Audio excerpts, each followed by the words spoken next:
ndagiriwe ubuntu ndakizwa mu muryango w'iwacu no muri generation. Ibibazo bihari ni nge bireba, ibibazo biri iwanyu ni wowe bireba, ukwigaragambya kw'abazimu na satani n'imirimo ye ni wowe bireba, ibibazo by'ibyaha bibahagwiriye ni wowe bireba. Nturi umukiza, nturi Yesu, ariko gusenga kwawe, kwitanga kwawe kwazana impinduka. Icyama amaso yawe agakinguka ukareba ingorane z'imirimo ya satani zigaragambye iwanyu kugira ngo bigutere umwete wo gusenga. Ibyaha bihagwiriye, ubusinzi buhagwiriye, gusenyuka kw'imiryango kuhagwiriye, ubusambanyi buhagwiriye, gukenyuka kuhagwiriye. Ndavuga gukenyuka gukomoka mu isi y'umwijima. Twese tuzapfa rwose, igihe nikigera tuzapfa, ariko hari uruhererekane rwo gukenyuka ubuzi ko rutari nomo, rutari urusanzwe. Abantu ntibarenza imyaka 40, abantu bameze nk'abashyiraho akarongo kuri 50 ntibaharenza, kandi biragenda bigaruka. Abantu ntibashaka kandi biragaruka, abantu ntibubaka kandi biragaruka. Ibyaha biruzuye, ubupfumu n'uburozi buradutegeka. Abantu bafite imana yitwa amafaranga, tukabona mu miryango yacu abantu baharanira ibintu kuruta ikindi kintu icyo ari cyo cyose, hanyuma tugaceceka. Kandi wowe nanjye twarakijijwe. Reka wumvire ijambo Umwuka Wera avugana nawe nkuko byabwiwe Ezira ngo none haguruka, iki kibazo niwe kireba, ibyo tuvuze ubikore kandi komera, turagushyigikiye. Mwuka Wera ari kumwe nawe aragushyigikiye. Ariko Imana yifuza ko abantu bagubwa neza, Imana yifuza ko abantu bagira umugisha wayo, bakira amahoro yayo. Ariko mu isi y'umwuka tugira ibiturwanya, harimo satani, harimo kamere zacu ziba zitarahindurwa n'Imana bitandukanye.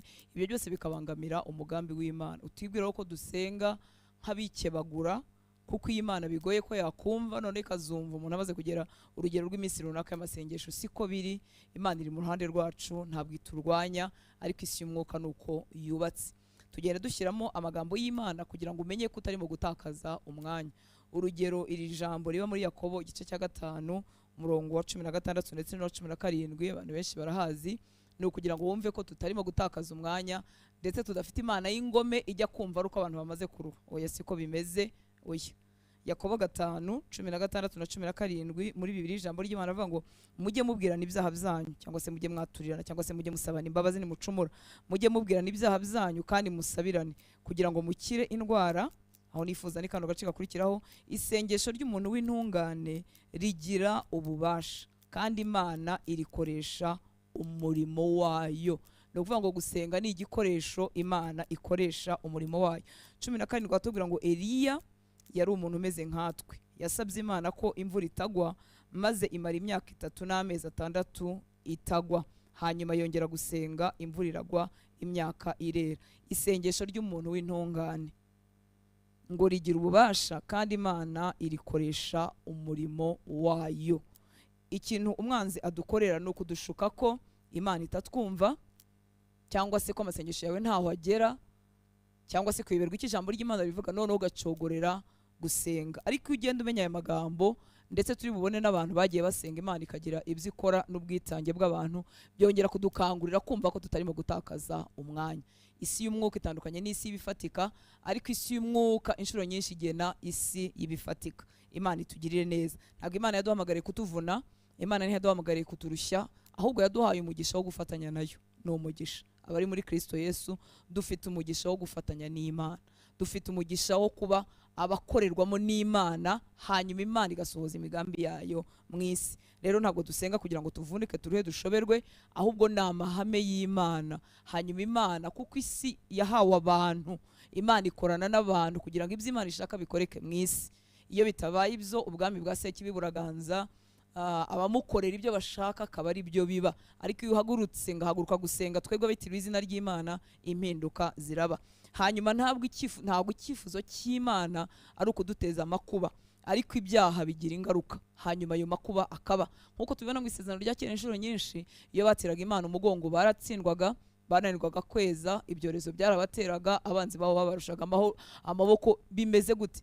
Kuba ibi byaha bivuga gusarura ibibi. Ni ihame utakuraho. Ni nkuko nutera ibishyimbo mu murima, byanze bikunze azamera ibishyimbo, ntihazamera ibigori. Ntabwo Imana iturwanya, ahubwo iri mu ruhande rwacu. Ariko ibibi bigira ingaruka, nk'uko yababwiye ikabwira Adamu na Eva ngo niba arya kiriya giti yababujije gupfa ko bazapfa n'ibindi byakurikiyeho. Ni ukuvuga ngo ibyo byababayeho byari bibikiwe mu kutumvira, niba ari uko nguko navuga. Rero iyo dusenga ntabwo tuba dutakaza umwanya, ahubwo gusenga kwawe n'ukwanjye ni ibikoresha Imana ikoresha umurimo wayo. Reka twibutse iki cyanditswe nanone, abakunda kwinginga barakizi, cyo mu Ngoma za kabiri igice cya 7 umurongo wa 14, ariko reka mpere kuri 13.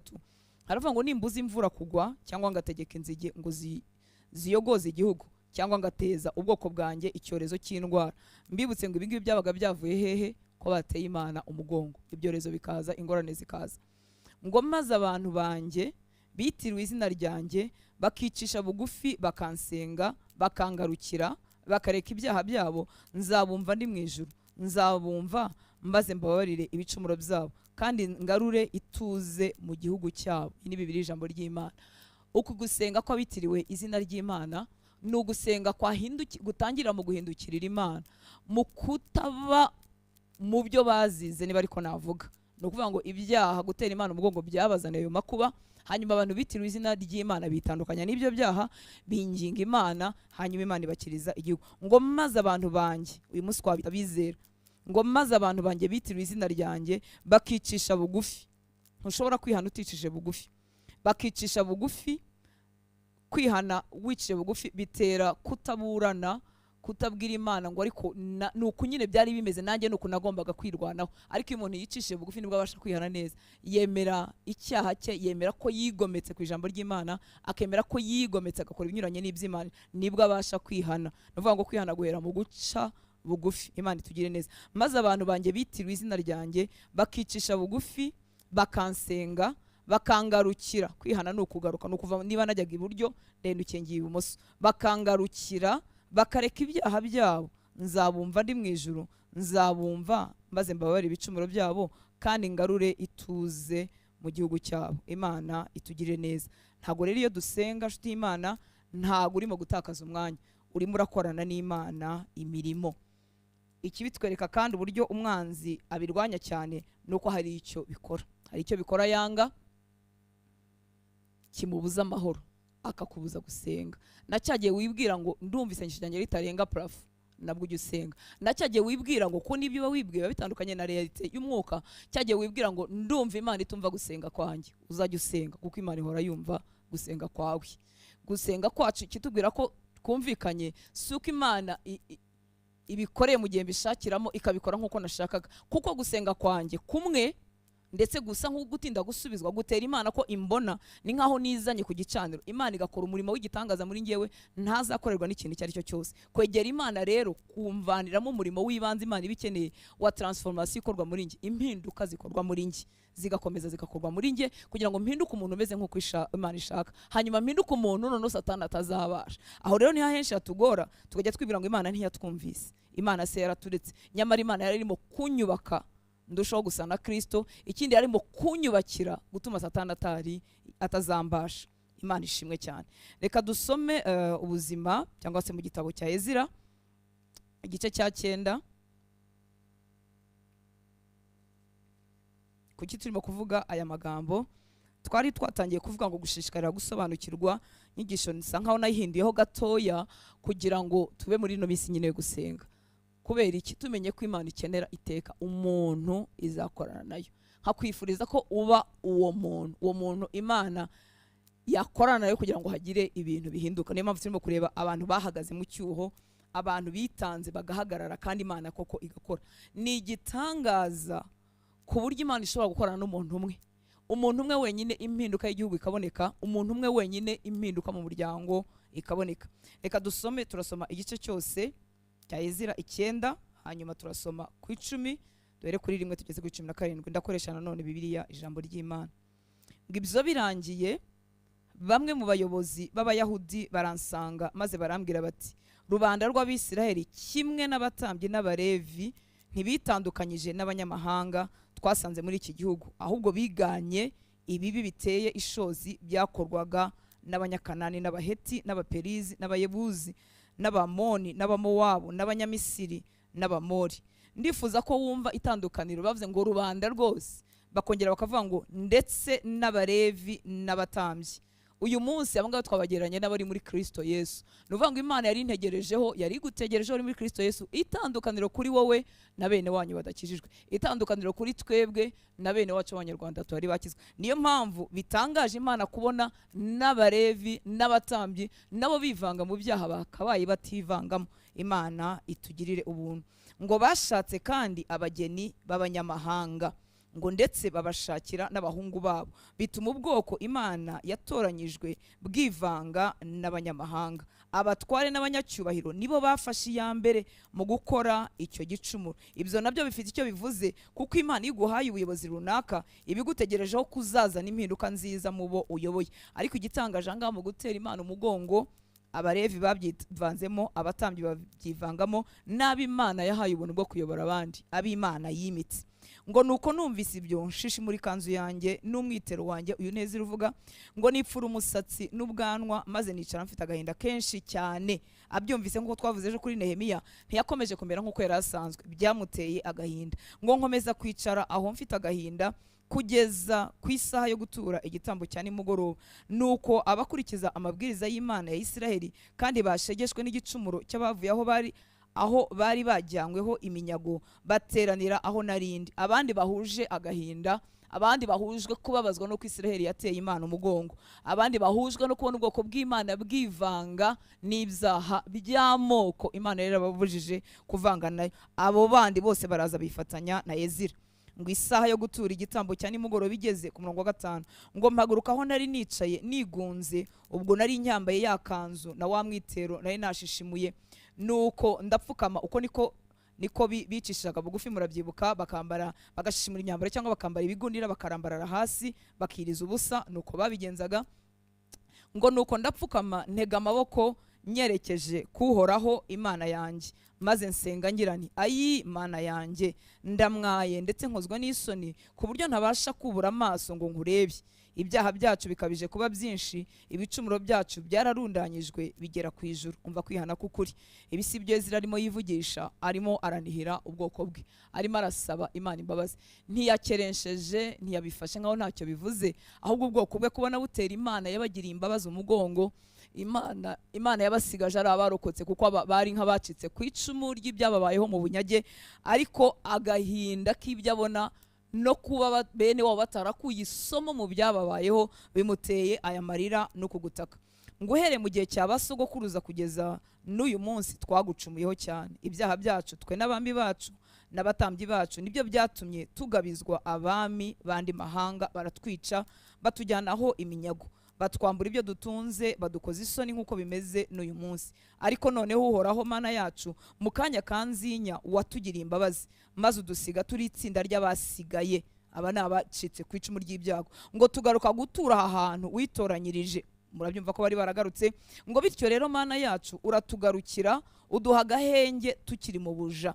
Ngo ni koko Mana yacu, turi mu buja, nyamara ntiwaturetse, ahubwo waduhesheje umugisha ku bami w'Ubuperesi, baduha agahenge kugira ngo tukubakire ingoro aho indi yahoze, maze umutekano usagambe mu gihugu cy'Ubuyuda no mu murwa wacyo wa Yerusalemu. Mwibuke ko Imana yari yateje aba bami bo mu mahanga, yabateje uwo mutima wo gushyigikira aba ba Ezira na ba Nehemiya ngo basubire kubaka iwabo. Ariko ibyo nubwo babonye uko kuboko kw'Imana, ngo ntibyakabateye kwihana. Ku murongo wa 10, ngo none rero Mana yacu, tuvuga iki? Ntitwakurikije amabwiriza waduhaye uyanyujije ku bagaragu bawe b'abahanuzi, ubwo wagira guti igihugu mugiye kwigarurira cyuzuye ibihumanya, cyahumanyijwe n'abagituye, bacyujujemo ibizira biteye ishozi, uhereye ku mpera yacyo imwe ukageza ku yindi. Igihugu cyarahumanye, gihumanyijwe n'imyitwarire y'abagituye. Niyo twihana tuvuga ngo igihugu cyacu cyozwa n'amaraso ya Yesu, ubutaka bwozwa n'amaraso ye, ibyaha bizamuka biturega Mana bitubabarira. Uku ni ukuri. Ibyaha bihumanya igihugu, ibyaha bihumanya ubwoko, ibyaha byimira umugisha w'Uwiteka ntutugereho. Ntago biba ari amagambo yo gupfa kuvuga, ahubwo ibi bintu mu isi y'umwuka rwose niko bigenda. Imana itugirira ubuntu. 12, ngo nuko rero abakobwa banyu ntimukabashyingire. Arakibutsa iby'Imana yari yarababujije. Ngo nuko rero abakobwa banyu ntimukabashyingire abahungu babo, cyangwa ngo abahungu babo mubashakire abakobwa babo. Ntimukigere mushakira abatuye icyo gihugu ibyiza, cyangwa ngo muharanire icyabahesha amahoro. Bityo nibwo muzaba indahangarwa, maze mwishimire ibyiza byo muri icyo gihugu, ndetse mugisigire urubyaro rwanyu h'umurage w'iteka ryose. Iyo umuntu adasoma Bibiliya kenshi yumva Imana imeze nk'ivangura, ariko Imana ntivangura. Imana yari yarababujije gushakana n'ayo mahanga kugira ngo abavuye muri ayo mahanga batazazana ibigirwamana byabo Isiraheli ikabisenga, nk'uko byagendekeye umwami Salomo. Ni ukuvuga ngo umwami Salomo yagiye ashaka abagore b'abanyamahanga, buri mugore akazana ikigirwamana cye, buri mugore akazana ikigirwamana cye, bitera umutima wa Salomo kunanirwa, asaza yubakiye ibyo bigirwamana byose, buri kigirwamana kwa nunga, buri kigirwamana, none umutima urananirwa uva ku Uwiteka. Ntabwo rero Imana ivangura. Iyo Imana itubwira ngo umucyo n'umwijima ntibivange, suko ivangura, suko idashaka ko bakizwa, ahubwo nuko abo bantu nyine bazazana imico yabo y'ibigirwamana, hanyuma tugashukwa, twebwe tukayijyamo. Imana itugirira ubuntu. Bari barakoze rero iby'Imana yababujije. Hanyuma ahangaha havuze ngo muharanire icyabahesha, ngo bityo ngo nibwo muzaba indahangarwa maze mwishimire. Indahangarwa ni iki? Ni ukuvuga ngo abanzi babo ntibazababasha. Nibumvira Imana bakitandukanya n'iby'Imana yababujije, bazahinduka abantu badahinguranywa n'imyambi y'umwanzi. Iyo Imana idusaba kuba mu buzima bumeze nk'uko ishaka, ni kubw'inyungu zacu. Ni ukuri Imana ntifite irungu mu ijuru, ifite abamarayika bayiramya ibihumbi n'ibihumbagiza. Hari abera batubanjirije batakiri muri uyu mubiri, bahamijwe nk'abakiranutse. Hari n'abandi benshi bakiranuka muri iyi si y'abazima tukirimo. Imana nta rungu ifite. Nta kintu ubundi yagahombye rutanze agiye mu byo gukiranirwa. Nta kintu Imana yahomba ugiye mu byo gukiranirwa, gusa yahomba wowe yapfiriye, yahomba wowe yapfuye. Ariko nshuti y'Imana, gukiranuka ni inyungu zawe, uhinduka nyine indahangarwa. Ubwami bw'umwijima buragutinya, bukanakwanga, butuwe bukanga, ariko buragutinya. Kubera iki? Ibyabo ntibabisanga muri wowe, ugahinduka indahangarwa, kandi bikaguhesha amahoro yo mu mutima no gutsinda. Ukuntu gutsinda ntibivuga ko nta ngorane n'ibibazo bihari, ariko bahejuru yabyo bitewe no kumvira Imana. Rero kumvira Imana kwabo kwabahinduraga ab'amoko abarwanya atabasha. 13 ngo koko rero Mana yacu ibyatubayeho byazanywe n'ibikorwa byacu bibi. Urumva ko uyu mugabo asenga asobanukiwe, ntarimwe ashinja Imana, arabizi ko barimo gusarura ibyo babibye. Ngo koko rero Mana yacu ibyatubayeho byazanywe n'ibikorwa byacu bibi n'ibicumuro byacu bikomeye, nyamara waciye inkoni zamba ntiwaduhana ukurikije ibyaha twakoze, ahubwo udusiga turi itsinda ry'abasigaye. None se twongere turenge ku mabwiriza yawe, maze dushyingirane n'abo bantu bakora ibizira biteye ishozi? Tekereza, barasigaye ni nk'abacika ku icumu, ariko ngo bongere koko babisubiremo nk'abatarabonye isomo. Ngo none se twongere turenge ku mabwiriza yawe, maze dushyingirane n'abo bantu bakora ibizira biteye ishozi? Ngo mbese ntibyatuma uturakarira maze ukadutsemba twese ntihagire urokoka, bityo ntihabeho itsinda ry'abasigaye? Uhoraho Imana ya Isiraheli, koko uri intabera, no muri iyi minsi waradusize tuba itsinda ry'abasigaye. Nubwo ibicumuro byacu biduhama turi imbere yawe, nyamara ntitwari dukwiriye guhagarara imbere, ntitwari dukwiriye kuguhagarara imbere. Bacitse ku icumi ry'ibyago, ariko bamera nk'abibagiwe, kandi ibyo byago byose bari barabitewe no gutera Imana umugongo. Imana itugirira ubuntu. Reka dusome indi mirongo mikeya mu gice gikurikiyeho cya 10. Ngo nuko Ezira akiri imbere y'ingoro y'Imana apfukamye asenga, avuga ibyaha bakoze kandi arira, imbaga nyamwinshi y'Abisiraheli, abagabo n'abagore n'abana, bateranira aho yari ari barira cyane. Ese ubu Mwami Imana wakongera kuduha ab'ingenzi b'abagabo n'abagore bashobora kurizwa n'ibiriza umutima w'Imana, bashobora kubabazwa n'ibibabaza umutima w'Imana? Uyu Ezira ni umugabo wiyubashye, ni umuguverineri, ni umuntu w'icyubahiro. Nubwo yakoraga n'uyu murimo wa gitambyi, ni umuntu w'icyubahiro, ni umuntu wari ufite ijambo, ni umuntu utari ufite icyo abuze, ariko umutima w'Imana yarawutijwe. Arimo araboroga, ataborogeshwa nuko yaburaye, ataborogeshwa n'ikindi kintu, aborogeshwa n'ubwoko Imana yari yaratoranyije bwateye Imana yabo umugongo. Icyampa we nanjye Imana ikadutiza uyu mutima ubabazwa n'ibibabaza Imana, kandi uwo mutima nuwugira, humura, Imana izatarakitinga abandi bantu nabo bawutijwe. Ari marira aboroga asenga, haje abagore n'abagabo, haza abatoya n'abakuze, baza kumusanga ngo bafatanye icyo gikorwa cyo kwihana, hanyuma Imana yongere ibagirire imbabazi. Ngo nuko Shekaniya mwene Yehiyeli wo mu nzu, murongo wa 2, nuko Shekaniya mwene Yehiyeli wo mu nzu ya Elamu abwira Ezira ati, twacumuye ku Mana yacu, kuko twebwe Abisiraheli twashatse abanyamahangakazi.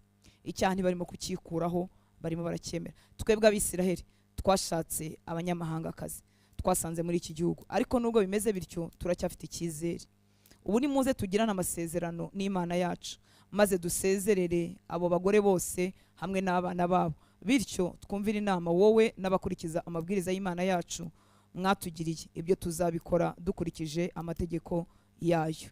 Mbere ko njya ku murongo wa 4 nashakagaho cyane, ndagira ngo wumve ikiguzi cyo kwezwa, ikiguzi cyo kwitandukanya. Hano habaye imiborogo myinshi. Twebwe uyu munsi ntabwo ariko turi bikore, ntabwo tubwira ngo utandukanye n'umugore w'umupagani washatse cyangwa n'umugabo w'umupagani washatse cyangwa n'umuryango uvukamo w'abapagani. Ntabwo ari icyo turimo tukubwira. Oya, turimo turavuga kwitandukanya n'ibyanduye ukorerwa mu mutima wacu, kuva mu mutima kugahinguka inyuma. Ibi bo barabikoze mu mubiri, basezera abagore b'abanyamahanga bajyana n'abana babo. Kubera iki? Umugore w'umunyamahanga byavugaga ikigirwamanaho, byavugaga imana zitarizo aho, kuko buri mugore yazanaga n'ikigirwamana cye. Kwivanga kwanduye. Aha nongere nk'ubushimangirire ngo sacrifice, ikiguzi cyo kwezwa, ikiguzi cyo kwiyegurira Imana, gituma hari ibyo mpunga byari bikiryoheye umubiri wanjye, byari bikinejeje amaso yanjye, byari bikinejeje amatwi yanjye, byari bikimpejeje kwemerwa n'itsinda twabibanagamo. Ikiguzi cyo kwezwa, ikiguzi cyo kwitandukanya, ikiguzi cyo kwiyegurira Imana kiri high, kiri hejuru, bigatera abizera benshi kutemera kucyishyura. Ushobora kumbwira uti Yesu yarabyishyuye. Ni koko Yesu yarabyishyuye. Yesu yahindutse igitambo kizima, ariko Yesu akeneye abantu bashobora kurespondinga cyangwa gusubiza ku rukundo bakunzwe nawe, bitandukanya n'ibyanduye byose, bemera icyo kiguzi cyo kwitandukana. Biraryana yari ibintu mazemo imyaka myinshi, ku buryo guhomba ikigare cy'urungano, guhomba ibiryoheye umubiri biravuna iyo bitinzemo. Kwitandukanya ugasa nkaho uri marginalize, abantu bakakwita umuturage cyangwa utazi ibigezweho cyangwa ukabye cyangwa udakoresha ubwenge. Ni ikiguzi kiri costly, ni ikiguzi gihenze. Ariko nagira ngo wumve n'ibibi byarabaye mu mubiri, utekereze none ibyo twebwe dusabwa abatuwemo n'umwuka w'Imana. Imana ishimwe cyane. Nguni muze tugirane amasezerano n'Imana yacu, maze dusezerere abo bagore bose hamwe n'abana babo, bityo twumvire inama wowe n'abakurikiza amabwiriza y'Imana yacu mwatugiriye. Ibyo tuzabikora dukurikije amategeko yayo. Ku murongo wa 4 rero nifuzaga ko uza kuhasigarana. Ngo none haguruka, barimo barabwira uyu, mbese yaje nko gushyigikira Ezira, arimo arabwira Ezira uyu Shekaniya. Ngo none haguruka, iki kibazo ni wowe kireba, ibyo tuvuze ubikore kandi komera, turagushyigikiye. Muri iyi minsi yo gusenga, icyampa Umwami Imana agakora ku mutima wawe n'uwanjye, ukamenya ngo ibyo bibazo ni wowe bireba. Wagize umugisha urakizwa mu muryango w'iwanyu, nagiriwe ubuntu ndakizwa mu muryango w'iwacu no muri generation. Ibibazo bihari ni nge bireba, ibibazo biri iwanyu ni wowe bireba. Ukwigaragambya kw'abazimu na Satani n'imirimo ye ni wowe bireba. Ibibazo by'ibyaha bibahagwiriye ni wowe bireba. Nturi umukiza, nturi Yesu, ariko gusenga kwawe, kwitanga kwawe kwazana impinduka. Icyampa amaso yawe agakinguka ukareba ingorane z'imirimo ya Satani zigaragambye iwanyu, kugira ngo bigutere umwete wo gusenga. Ibyaha bihagwiriye, ubusinzi buhagwiriye, gusenyuka kw'imiryango kuhagwiriye, ubusambanyi buhagwiriye, gukenyuka kuhagwiriye. Ndavuga gukenyuka kw'isi gukomoka mu isi y'umwijima.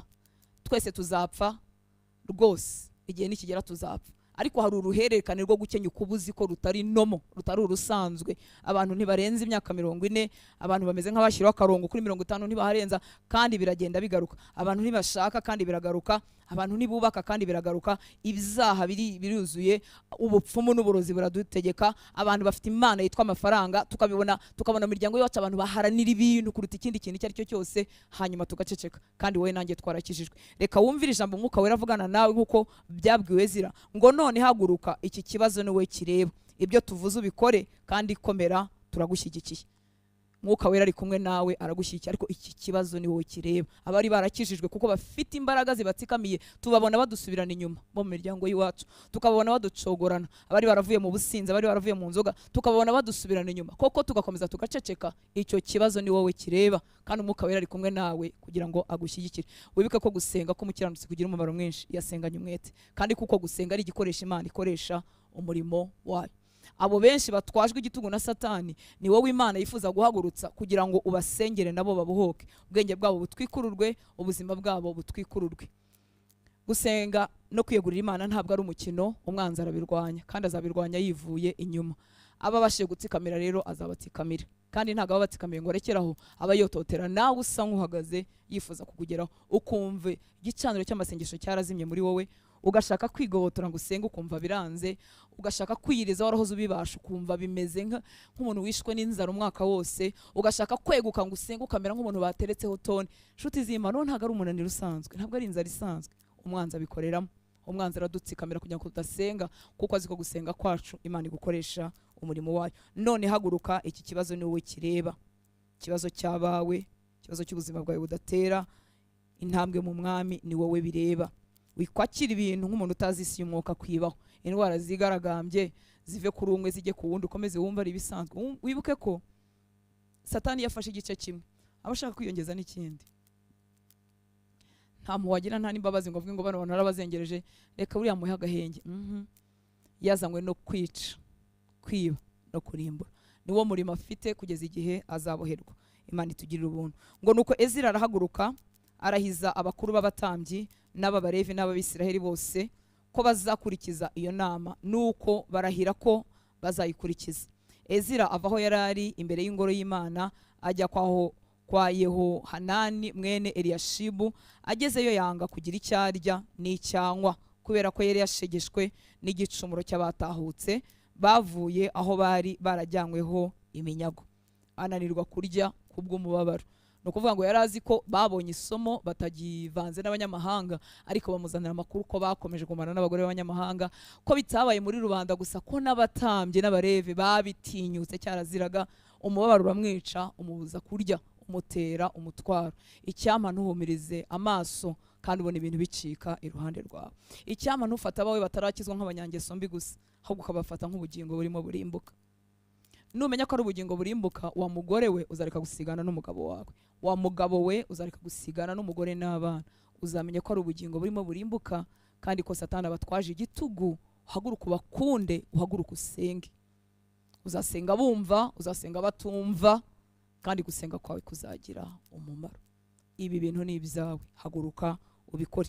Karindwi, ngo nuko itangazo ryamamazwa mu gihugu cy'Ubuyuda no mu murwa wacyo wa Yerusalemu rimenyesha abahatuye bose ko bagomba guteranira i Yerusalemu.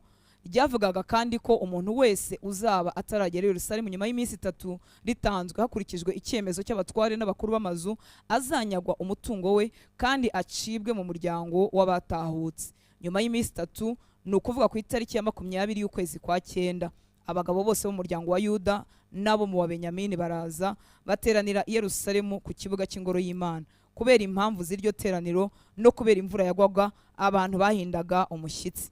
Ni koko hari imvura nyinshi, ariko hari no kongera kwibaza ngo turifuza kugarukira Uwiteka. Byateraga imitima yabo guhinda umushyitsi. Umutambyi Ezira arahaguruka arababwira ati, mwabagabo mwe mwacumuye ku Mana kuko mwashatse abanyamahangakazi, bityo mugwiza ibyaha by'Abisiraheli byari bisanzwe bihari, mwongeraho n'ibindi. None rero nimwihane ibyaha byanyu imbere y'Uhoraho Imana y'abasogokuruza, maze mukore ibyo ashaka. Nimwitandukanye n'abanyamahanga twasanze muri iki gihugu, kandi musezerere abanyamahangakazi mwashatse. Nuko abari bateraniye aho bose bavuga baranguruye bati, ibyo uvuze ni ukuri, tuzabikora. Icyakora turi benshi kandi ni igihe cy'imvura, ntibishoboka ko tuguma hanze. Byongeye kandi iki kibazo ntikiri burangire mu munsi umwe cyangwa 2, kuko abakoze icyo cyaha turi benshi. Umva imitima yemeye gutsindwa itarimo kuburana. Abatware bacu ni baba ari bo baduhagararira. Abaturage bose ba buri mujyi bashatse abanyamahangakazi bajya bitaba ku matariki bazahamagarwaho, bazane n'abakuru n'abacamanza bo mu mijyi y'iwabo, bityo iki kibazo kizatungane, maze Imana yacu idukureho umujinya wayo ukaze. Yonatani mwene Asaheli haje n'ababyanze. Yonatani mwene Asaheli na Yahazeya mwene Tikuva nibo bonyine banze iyo nama, bashyigikiwe na Meshulamu n'umulevi Shabetayi. Abatahutse bavuye aho bari barajyanyweho iminyago bemera iyo nama, maze batoranya umutambyi Ezira hamwe n'abatware b'amazu yose babavuzwe mu mazina. Nuko ku itariki ya mbere y'ukwezi kwa 10 abatoranyijwe batangira gusuzuma icyo kibazo, naho ku itariki ya mbere y'ukwezi kwa 2 barangiza gusuzuma icyo kibazo cy'abashatse abanyamahangakazi. Reka tugarukira aho ngaho. Muri make ikibazo bakitaho kandi baragikemura, barihana. Cyari kigoye, cyari gihenze gusubizayo abantu babyaranye n'abana babo, ariko niryo tegeko bari bafite ko badakwiriye gushakana n'abanyamahanga. Uribuka wa murongo aho babwiye Ezira bakamubwira ngo iki kibazo kirakureba, haguruka ugikore, cyakora natwe tuzagushyigikira. Twagize umugisha wo kuba mu minsi yo gusenga, twagize umugisha wo kuba mu minsi yo kwiriza ubusa, twagize umugisha wo kwicara ku birenge bya Yesu, aho dukura umugabane isi idashobora kutwambura. Twagize umugisha wo kuva mu biturushya n'ibyo twiganyira byinshi kugira ngo dutumbire Yesu. Uburyo urimo umutumbiramo, uburyo urimo bigenza bubangamiye ubwami bw'umwijima. Umwanzi arabwanga kuko azi neza umurimo byatanga. Urakoze kwitanga, ugatanga umubiri wawe, ugatanga umwanya wawe kugira ngo uhinduke umuyoboro Imana yacishamo ibyayo. Munyemerere twongere duce bugufi dusenge. Imana iba yifuza ko yabona umuntu muri buri generation, umuntu wazana impinduka. Hari ijambo ry'Imana riba muri Zaburi ryavuze ngo bazabwirana, Zaburi 145:4, ngo abigihe bazishimira ab'ikindi gihe imirimo yawe, bababwira iby'imbaraga wakoze. One generation shall praise your works to another. Generation imwe izahimbaza Imana ibibwira iyindi. Niyo mpamvu umuntu wakijijwe aba ari igitangaza mu isi y'umwuka. Imana ibigize umugisha ibonye umuntu muri iyo generation yakuzuza ibyayo kugira ngo azabihereza abandi. Mbibutse ko ubupfumu, ibyaha biri mu miryango yacu kugira ngo bihabwe imbaraga, bihabwe intebe, generation imwe yabihereje iyindi. Urubyaro nta murozi buryo umurozi, ndavuga umurozi wa nyawe atari ibi by'abantu bihimbahimbira. Umurozi wa nyawe ukorana n'imbaraga z'umwijima ntashobora kugenda adasize gisimbura. Ibyo ashaka yifuza kubiraga abandi. Ni ryari biburizwamo? ni igihe hagurutse abakizwa by'ukuri bagahinduka amasengesho by'ukuri, urwo ruherekane bakarumena rugasaduka, abarozi bakabura uwo bahereza. Rwasaduka abahagurutse twebwe gukizwa no gukiranuka tugahinduka target ya Satani, bakaturwanya kuko hari ibintu dusenye, hari ibintu twishe. Imana ariho ikeneye umuntu muri generation izasukamo ibyayo nawe akabitanga ahandi. Niwitanga, nitwitanga mu gukiranuka no gusenga, twebwe abahawe umwami uri imbere muri twebwe, tuzandika amateka mashyashya, tuzandika ibintu bishyashya, generation zacu zibihereze izindi generation. Twubaka imiryango ishingiye ku Mana, twubaka imiryango ikiranuka yizera Imana, dukubita imbaraga z'umwanzi Satani, abantu babohoke. Abantu bamwe ntago barimo basambana kuko bakunze gusambana, abantu bamwe ntibahindutse abasinzi kuko babihisemo, bafite imbaraga zibatwajwe igitugu. Yego bafite kamere ntibarakizwa, ariko izo mbaraga zabatwaza igitugu, kwigobotora n'ibyo banga bikabananira. Ariko we nanjye twarakijijwe kubw'ubuntu bw'Imana. Imana yambonye ikakubona ni igitangaza. Imana yadukuye muri iyo miryango ikaduha agakiza kubw'imbabazi zayo, iradutegereje. Haguruka ubikore kuko ni wowe bireba. Kuko Ezira yabwiwe, haguruka usenge, ni wowe bireba. Ushobora guhindura the course, ugahindura aho umuryango waganaga, ukazana icyerekezo gishyashya kuko wakijijwe, ukaba urimo witanga usenga. Ushobora guhindura icyerekezo cyaho abakoreye Satani n'abimitsi icyaha bari bazi ko ari uko bizakomeza. Abantu bazahora basinda, abantu bazahora basambana, imiryango izahora isenyutse, hazahora habaho incest, gusambana kw'ababyeyi n'abavandimwe, bizahora ari uko. Hanyuma bukeye imbabazi z'Imana zikugeraho, imbabazi z'Imana zingeraho, ndakizwa, ibintu bitangira guhinduka. Niyo mpamvu umuntu yakijijwe umwanzi amushyiraho kuremererwa kugira ngo atazamenya intambara y'umwuka, kugira ngo atazabasha guhaguruka, kugira ngo atazabasha gusenga. Hanyuma agakizwa niko akazigira mu ijuru, ariko agasiga adasenya ibyo yagombaga gusenya. Tuzahasoma ejo kuri Gideon uko Imana imaze kumwiyereka. Imana yamusabye gusenya ibicaniro bya Bayali byari bihari.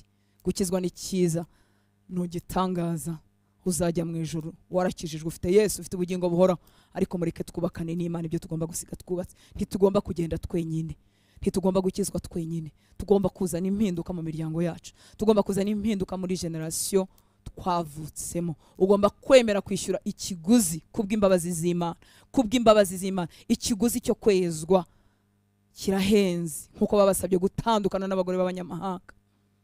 Ikiguzi cyo kwegurira Imana kirahenze, ariko dushorewe n'umwuka w'Imana twabishobora. Uwatangiye umurimo mwiza muri twebwe akaduha agakiza, ni ukuri ntazakora umurimo igice. Sinifuza kuba mu bantu bazakizwa bakagenda bonyine, sinifuzwa kuba mu bantu bazabohoka bakagira umudendezo bonyine. Ndifuza kubohokana n'abanjye n'ibyanjye na generation navutsemo. Reka dusenge Imana, wongere wiyegurire Imana, wongere wihe Imana, wongere wemere uyu muhamagaro nk'uwahawe Ezira, ngo ibi bintu niwe bireba, haguruka uhagarare, natwe turagushyigikiye. Icyama umutima ukemera uwo muhamagaro, ukavuga ngo ibi bintu ninjye bireba, guca icyaha n'umuzi wacyo ninjye bireba, kurandura imigambi ya Satani wacu ninjye bireba, kubirandura muri generation navutsemo ninjye bireba, nkazahereza indi generation ibyo gukiranuka, ibyo kubaha Imana ninjye bireba. Nkuko abamubwiye ngo kandi turahaguruka tugufashe, nukuri Mwuka Wera ari kumwe natwe, ari kumwe nabo bose babyemera. Reka wongere wegurire ubuzima bwawe Imana, hanyuma dusenge. Data, turagushimiye kuri kumwe natwe, turagushimiye wowe watangiye umurimo mwiza muri twebwe, turagushimiye ko waturobanuye kubw'igitangaza ukadukurayo ukaduha agakiza. Turagushimiye izo mbabazi watugiriye Mwami w'abami. Natwe turasa nk'abacitse ku icumu rya Satani, turasa nk'abakuwe mu muriro, turasa nk'agashumi kacitse ku icumi. Uko niko dusanya guhora ku ngoma, nuko waturobanuye, amaboko yawe araturobanura, udukura mu irimbukiro, uduha agakiza kubw'imbabazi zawe. Urandoba ndimo mpfa, ndimo manuka ngana ikuzimu, amaboko yawe y'imbabazi nkurayo, nanjye rutanse ndakizwa. Wirengagiza imyaka yanjye yo kurorongotana, wirengagiza ubupfapfa n'ibyaha byose nivurugusemo. Imbabazi zawe zirandoba, imbabazi zawe zinkurayo, imbabazi zawe ziranyeza, amaraso yawe aranyoza, mpinduka uwawe, ushyiraho ikimenyetso cy'Umwuka Wera, umpingwate kuzagaruka kunjyana. Izo mbabazi zitarondoreka nanjye narazigiriwe, ubwo buntu bw'igitangaza nanjye narabugiriwe. Urangije urankiza, ntiwahita unjyana mu ijuru, ahubwo unsiga inaha ngaha ngo unkoreremo kugira ngo utunganye, unkoreremo kugira ngo ibicaniro bya Satani bisenyuke, unkoreremo kugira ngo bene wacu bakizwe, unkoreremo kugira ngo ibicaniro by'igihe kirekire by'ibyaha bisenyuke. Nje kongera kukwiyegurira muri uyu mugoroba Mwami, nje kongera kukwiyegurira, nubwo ikiguzi ari kirekire, ikiguzi cyo kwitandukanya, ikiguzi cyo kugira ibyo niyima n'ibyo niyaka, ikiguzi cyo kwitandukanya n'ibyaryohera uyu mubiri n'ibyaryohera abagore tungana, ikiguzi cyo kwitandukanya nubwo kirenze, nubwo kiremere, ariko Mwuka Wera ari muri twebwe kugira ngo adushoboze. Mwuka Wera ari kumwe natwe kugira ngo tuneshe, ari kumwe natwe ngo atoze amaboko yacu y'umwuka kurwana, ari kumwe natwe ngo akomeze uruhanga rwacu rutashonga rutananirwa, ari kumwe natwe ngo akomeze ibirenge byacu mu nzira yo kwera. Ndagushimira wowe watangiye umurimo mwiza muri twebwe, ndagushimira wowe watangiye uwo murimo w'igitangaza muri twebwe, ndagushimira ko ari wowe udufata amaboko, ndagushimira ko ari wowe udukomeza, ndagushimira ko ari wowe uduhagarika, no mu bunyerere uraduhagarika, no mu mwijima w'icuraburundu uratuyobora. N'igihe tutazi iyo biva n'iyo bijya utubera umucyo, n'igihe tutareba imbere utubera Imana. Uyu mugoroba Mwami, fatanyije n'abo duhuriye ku muri uyu mutima, tuje kwemera uwo muhamagaro nk'uwahawe Ezira, ngo ibi bintu ni ibyacu kandi nitwe bireba. Tuje kwakira uwo muhamagaro, ibi bintu ni ibyacu nitwe bireba, ibyo mu muryango w'iwanjye ninjye bireba, ibyo muri generation navutsemo ninjye bireba. Nje kukwemerera Mwami w'abami, nje kukwemera ngo mpinduke cano ucishamo ubutabazi, mpinduke cano ucishamo gusenya ibicaniro byamaze imyaka myinshi. Nje kukwemerera Mwami w'abami ngo mpinduke igikoresho ucishamo umugisha wawe, igikoresho ucishamo ubuzima bwawe bw'ubumana, ngo bumanuke iwacu nyaguhora ku ngoma. Niba warashatse mu gihugu cyose ugashaka bitiriwe izina ryawe, ngo ukavuga ngo nibahindukira bakava mu ngeso zabo mbi, nibareka ibyaha byabo, ngo uzumva gusenga kwabo ngo bakirize igihugu kigaruke mu ituze. Uko niko uzumva gusenga k'uyu mugore uhagarariye umuryango we, niko uzumva gusenga k'uyu musore, k'uyu mugabo, k'uyu mukobwa uhagarariye mu muryango, igihugu cye, umuryango we abe hakagaruka ituze. Turaje Mwami w'abami, turakubwiye ngo turakwemereye ngo ukorane natwe, ukorane n'imyuka yacu, ukorane n'ururimi rwacu, ukorane no guhagarara kwacu, ukorane n'ubuzima bwacu. Imiryango yacu ihinduka ishimwe,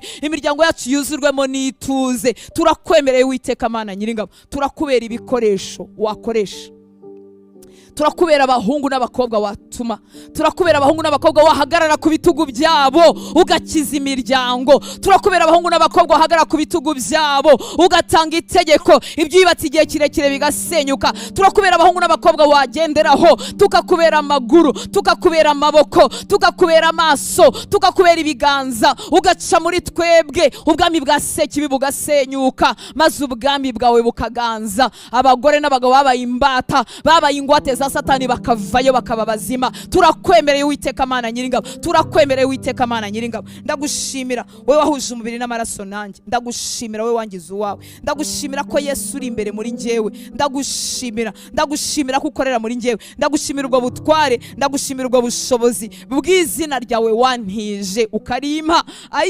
rikabiri ryanjye. Ndagushimira ubwo butware mwami waba, nje kwihana ibyaha byose twakoze mu muryango w'iwacu, nje kwihana ubusambanyi twimitse, nje kwihana ubusinzi twashyize imbere, nje kwihana ubupfumu n'uburozi twahaye umwanya, nje kwihana ibibi byose twimitse nyaguhora ku ngoma. Ndabyihana mwami waba, nitandukanyije nabyo, ngusabye imbabazi aho ba data na ba mama baguhemukiye, ngusabye imbabazi aho abasogokuruza bacu n'inkomoko yacu yari yanduye, ngusabye imbabazi aho twaguteye umugongo, aho abo tuvukana na bene wacu nanjye ubwanjye aho twaguteye umugongo tubabarire. Ndahamagara amaraso yawe ngo atwuhagire, utumareho gukiranirwa kuri iwacu, utumareho ubusambanyi, utumareho ubupfumu n'uburozi, utumareho kujya gushakira igisubizo mu bana b'abantu. Kandi mwami waravuze ngo ibyo ngo bivumwe gushakira ubutabazi. Ngusabye imbabazi aho bitiriwe izina ryawe muri generasiyo navutsemo, aho ibisubizo bitinze kuza, bagiye kugisha inama abapfumu, bibwiye ngo bagiye gushaka abaganga ngo babone urubyaro, ngo babone urushako, ngo babone umugisha. Tugusabye imbabazi kuko icyo nicyo wanga urunuka mwami waba, wanga urunuka ko abantu bashakira ubutabazi ku bantu kubigirwamana. Mwami ngusabye imbabazi ngo tubabarire, amaraso yawe mwami Yesu atwozeho ibyo byaha, atwozeho uko gukiranirwa, utubabarire ubusambanyi twimitse kandi ari igikorwa cyo kuramya Satani, ubutinganyi, inceste, ubusambanyi hagati y'ababyeyi n'abana, ubusambanyi hagati y'abavandimwe. Tugusabye imbabazi mwami waba, amaraso yawe atwozeho ibyo bizira, yuhagira umuryango wanjye, ibirego byose bizamuka umwanzi akabikoreramo akatubasha, bikurweho n'amaraso yawe mwami. Imbabazi zawe nizitubeho, ndihana ibyo dukora nk'abanyarwanda, utubabarire mwami waba, utubabarire kwimika gushimisha imibiri tukagutera umugongo, utubabarire Uwiteka Mana Nyiringabo, utubabarire kugutera umugongo nkana tukakwanga kutubera umwami, tukakwanga kutubera Imana. Utubabarire, amaraso yawe atwuhagire, amaraso yawe dukureho urubanza rwose, amaraso yawe mwami, kuko twemeye uko guhamagarwa kutubwira ngo ni ibyacu niduhaguruka bari twe tubikora. Duhagaze muri ubwo butware twahawe n'izina ryawe, tuje guhuza umutima, dusenya ibicaniro byose by'umwanzi biganje iwacu mu izina rya Yesu. Ndazimanganya burundu igicaniro gitambirwa gusambana, ndagisenya burundu mu izina rya Yesu. Ndamanura amaraso ya Yesu ngo amanuke nk'umuriro ukongora, usenye icyo gicaniro cyakira ubusambanyi, giteza abantu gusambana, gisenyuke burundu mu izina rya Yesu. Igicaniro gisaba ko abantu bicwa n'inzoga kikongoke, gisenyuke mu muryango w'iwacu mu izina rya Yesu. Igicaniro cy'ubupfumu n'uburozi gituma n'abakijijwe bakomeza kubaririza iby'ejo hazaza, batakwiringira ubupfumu bukabatwara, ndakizimisha amaraso ya Yesu, gisenyuke burundu mu izina rya Yesu. Abiwacu barakizwa, barapfukamira Imana nzima. Abiwacu ntibicwa n'ubusambanyi, ntibicwa n'ubusinzi, ntibicwa no kwigomeka. Ndasenya ibyo bicaniro bimaze imyaka, de generasiyo, ndabisenyesha umuriro wawe mu izina rya Yesu. Ndakuraho imbata z'abahungu, ndakuraho imbohe z'abagore, ndakuraho imbohe z'abakobwa, ndakuraho imbohe z'abasore, ndazikura munsi y'ubwo buretwa mu izina rya Yesu. Ndamamaza agakiza, ndamamaza gukiranuka, ndamamaza guca bugufi mu muryango w'iwacu, mu banyarwanda, muri generasiyo navutsemo mu izina rya Yesu. Ndavuga ngo imitima irakugarukira, imitima iragucira bugufi, imitima iragupfukamira. Uwiteka ni wowe Mana, ni wowe Mana tuzapfukamira, ni wowe Mana tuzasenga, ni wowe Mana tuzaramya. Turakwemereye mwami, turakwemereye mwami, turi ubwoko bwawe, turi abantu bo mu cyanya cyawe, turi abantu bitiriwe izina ryawe. Aho tujyana niho tujya, ibyo dusaba n'ibyo dukora. Turakwemereye mwami, twakiriye ubuntu bwawe n'imbaraga zawe zo kudasa n'ibyo dusenya, zo kudatsikamirwa n'ibyo dusenya. Twakiriye ubwo buntu, abasore bakiriye ubwo buntu bwo kunesha, abakobwa bakiriye ubwo buntu bwo kunesha, abagore n'abagabo bakiriye ubwo buntu bwo kunesha. Ntitwifuza gusa habe na gato gusa habe na gato n'ibyo dusenya, gusa habe na gato ntitwifuza gusa nabyo. Twakiriye ubwo buntu, twakiriye ubwo buntu bwo kudasubira inyuma, twakiriye ubwo buntu, twakiriye ubwo buntu, twakiriye ubwo buntu bwo kutaneshwa n'ibyo dusenya, twakiriye ubwo buntu bwo kutaneshwa n'ibyanesheje bene wacu turimo dusabira. Twakiriye ubwo buntu Mwami. Ndagushimira bohaye agakiza, ndagushimira umurimo w'igitangaza watangiye muri njyewe, ndagushimira umurimo w'igitangaza watangiye iwacu igihe wambonaga, igihe wabonaga abandi bakijwe muri generation. Ndagushimira icyo gitangaza. Ndamamaza gukiranuka mu gihugu cy'u Rwanda, ndamamaza gukiranuka ku butaka bw'u Rwanda. Umuvumo wose tuzanirwa no kugutera umugongo ukurweho n'amaraso yawe, ukurweho n'amaraso yawe. Tubona abakiranutsi bagwira, tubona abakubaha bagwira, tubona abasore n'inkumi basiganwa bagana ahuri bihana by'ukuri. Udukize kwibeshya, udukize icyaha cy'uburyarya, udukize kwifuza gushimwa n'abantu. Turashaka kunezeza umutima wawe. Tera imitima y'abakijijwe kutibeshya, tera imitima y'abakijijwe kwibwiza ukuri, tera imitima y'abakijijwe kwemera ko Mwuka Wera yamurika, tera imitima y'abakijijwe kuva mu kivunge n'ikigare kitagira umumaro, tera imitima y'abakijijwe kugushaka n'umutima wose. Dukure mu birushya n'ibirangaza. Wabwiye Marita ngo Marita urirushya wiganyira muri byinshi, nyamara ngombwa ni kimwe. Turashaka uwo mugabane wo kwicara aho uri, turashaka umugabane wa presence yawe ngo turutire ubutunzi bwose isi dusukisha, uwo mugabane wo kukumvira, uwo mugabane wo kuguhanga amaso, uturutire ubutunzi bwose isi yadupropose, uturutire ibiryohera umubiri, umugabane wo kuguhanga amaso, umugabane wo kwicara ku birenge byawe, umugabane wo kukuyoboka, umugabane wo kwerekera aho werekera.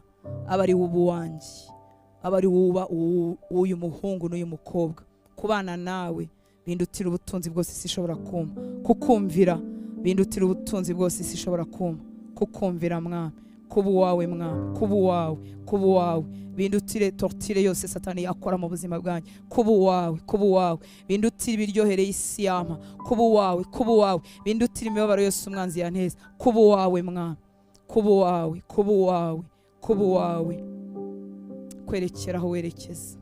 Urakoze Mwami, urakoze Yesu, urakoze kumva gusenga, urakoze kuri kumwe natwe kugira ngo dukoreshe ibiganza byanjye bigukorere, akanwa kanjye kakuvugire, ubuzima bwanjye buguheshe icyubahiro, ubuzima bwanjye butera akanyamuneza mu maso hawe, bukubera igitambo kiguhumurira neza, ubuzima bw'abahungu n'abakobwa bukubera igitambo kiguhumurira neza. Aho uri hari ubuzima, aho uri hari amahoro, aho uri hari ukubaho, aho uri hari ugutabarwa, aho uri hari ugukira, aho uri hari ukubohoka, aho uri hari ubuzima bwuzuye, aho uri hari imibereho ikwiriye, aho uri hari imbaraga z'ubumana, aho uri hari impinduka z'ukuri, aho uganje hari ubwo buzima. Akira icyubahiro Mwana, akira icyubahiro. Ndagushimira ubwo buntu. Ijambo ryawe ryatubwiye ngo niwo duha kuba muri Kristo Yesu, ukaduhindukira ubwenge buva ku Mana. Ndagushimira ubwo buntu wampaye bwo kuba muri Kristo Yesu. Izina ryawe rihabwa icyubahiro. Nushimwe kuko ntawe usa nawe. Nushimwe. Hagurutse abahungu benshi, abakobwa benshi bakira kuvuga ngo yego n'ibyanjye, inge uri bubishingwe, shyigikiwe n'imbaraga z'Umwuka Wera. Urakoze kudukomereje amaboko, urakoze kudukomereje uruhanga, urakoze kutwunamuye. Ubuzima bwanjye n'ibyanjye n'abanjye bizaguhesha icyubahiro, bizamamaza icyubahiro cy'izina ryawe, bizamamaza icyubahiro cy'izina ryawe. Amaboko yanjye ntazamanuka, ubuzima bwanjye ntibuzacogora, ibyanyegereye n'ibya generasiyo navutsemo bidahindutse ishimwe mu mahanga yose. Ndagushimira imbaraga uduha, ndagushimira ubuntu uduha, tugashobozwa nawe uduha imbaraga. Urakoze Papa, icyubahiro cyose nikikugarukire, mu izina rya Yesu dusenze.